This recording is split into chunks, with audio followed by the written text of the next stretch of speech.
Pas publikimit të klipit më të ri të Elvana Gjatës, Lumja Toka, rrjeti shpërtheu dhe një lëvizje e papritur nga Dafina Zeqiri.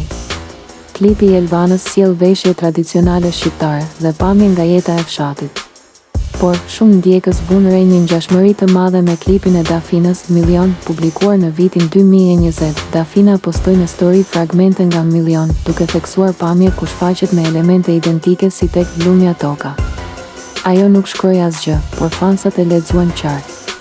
Ky veprim është interpretuar si një thumbim i heshtur ndaj Elvanës, ndoshta një akuzë indirekte për kopim apo për mungesë origjinaliteti. Asnjëra prej artisteve nuk ka bërë një reagim publik deri tani, por rrjetet sociale janë ndezur dhe fansat janë të ndarë. A është Dafina me të drejtë që ndjen se është kopjuar?